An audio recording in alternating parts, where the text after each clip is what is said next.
What if I told you that doctors once tried to save lives by blowing tobacco smoke into the human body? Not through the mouth, not through the nose, but in a way so strange, so shocking, that even today, it sounds like satire. Welcome, my friends, to our channel, where the shadows of history come alive. If you're new here, don't forget to subscribe and ring the bell, because tonight's story will make your skin crawl, and yet, you won't be able to look away.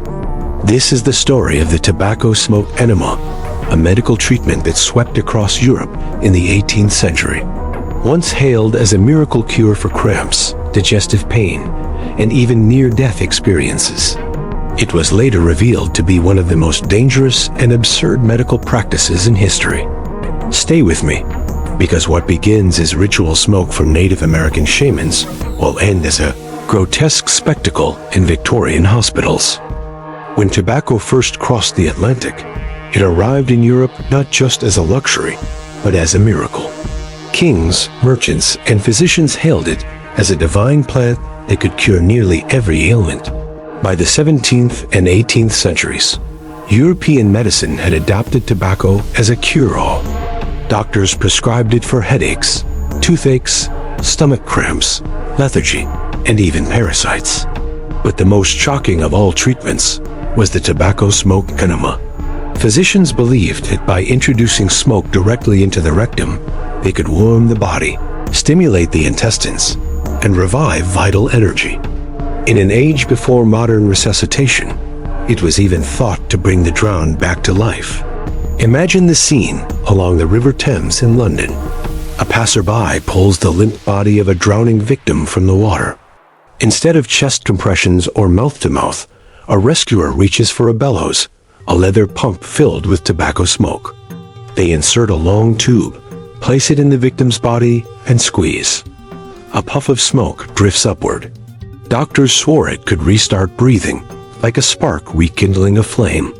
The London Royal Humane Society even placed smoke enema kits along the riverbanks, like life preservers today. Ordinary citizens were encouraged to use them in emergencies.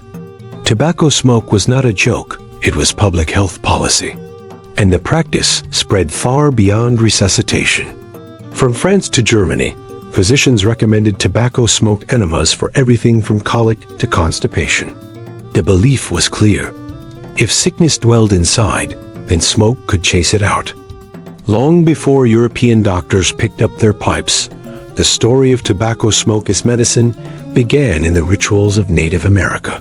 For the peoples of the Americas, tobacco was not just a plant, it was sacred. Its smoke was believed to carry prayers upward, to cleanse the spirit, and to drive out sickness. Shamans burned leaves, inhaled the smoke, and blew it over patients to ward off illness. Sometimes they directed the smoke into the mouth, the ears, or even into the rectum, believing the body needed to be purified from within.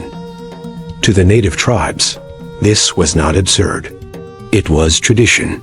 Tobacco was a bridge between the human and the divine, and its smoke was thought to hold both spiritual and physical healing power. When Europeans arrived, they didn't just take gold, land, and lives, they also took ideas. And among those ideas was the strange belief that tobacco smoke could heal the body from the inside out. For a time, the tobacco smoke enema was praised as a miracle. But beneath the haze of belief lay a far darker truth. The very substance thought to heal nicotine is a deadly poison. Every puff of smoke carried not just warmth, but toxins. When blown into the body, those toxins bypassed the lungs and entered directly into the bloodstream through the intestinal walls. Instead of reviving the patient, the smoke often weakened them further. Some victims vomited, others convulsed. Records speak of patients collapsing into unconsciousness after a treatment meant to save them. And still, physicians insisted it must have been the disease, not the cure. But science was catching up. By the early 19th century, chemists began isolating nicotine and testing its effects. What they discovered was terrifying. In small doses, it could cause nausea, dizziness, and trembling. In higher doses, it could paralyze muscles, stop breathing, and kill. The same doctors who blew smoke to save drowning victims were, in fact, poisoning them. Consider the cruel irony. A man pulled from the river might have survived with warmth, rest, and patience. But the moment he was pumped full of smoke, his fate was sealed. His supposed rescue was the very act that ended his life. And yet, the practice did not vanish overnight. For decades, physicians clung to their pipes and bellows, convinced that smoke was salvation. Some even argued that the pain and convulsions were proof that the treatment was working. It is here, in the fog of arrogance and ignorance, that the tobacco smoke enema reveals its true face, not as medicine, but as ritualized poison. By the mid-19th century, the smoke began to clear. Advances in chemistry and physiology finally stripped tobacco of its false halo. Researchers proved beyond doubt that nicotine was not medicine, but poison. Journals published case after case where tobacco smoke enemas left patients sicker, weaker, or dead. Slowly, reluctantly, physicians abandoned the bellows. The London Royal Humane Society quietly removed smoke kits from the riverbanks. What had once been hailed as life-saving technology was now a public embarrassment. By 1811, medical manuals no longer recommended the practice. The miracle cure had turned into a symbol of folly. And yet, the legacy of the tobacco smoke enema lingers not in practice, but in memory.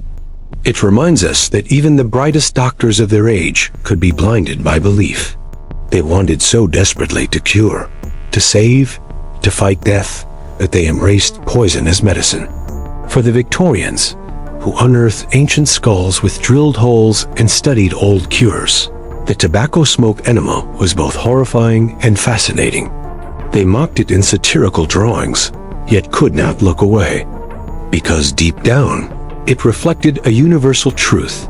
Humanity will try anything, no matter how grotesque, when life hangs in the balance. So what do we take from this story? Not just laughter at the absurdity of the past, but a warning for our present. Today, we may not blow smoke into drowning victims. But how many of our own miracle cures will tomorrow's historians mock? Which of our pills, injections, or beauty treatments will be remembered as ritualized poison? The tobacco smoke enema is gone, but its ghost still whispers. It tells us that medicine is a mirror, reflecting both our wisdom and our ignorance, our hope and our desperation. And now, my friends, you know the truth of one of the strangest chapters in medical history. If you haven't already, subscribe to our channel for more tales from the dark corridors of the past, stories that shock, disturb, and reveal the shadows behind human progress. Because history is not just light, it is also smoke.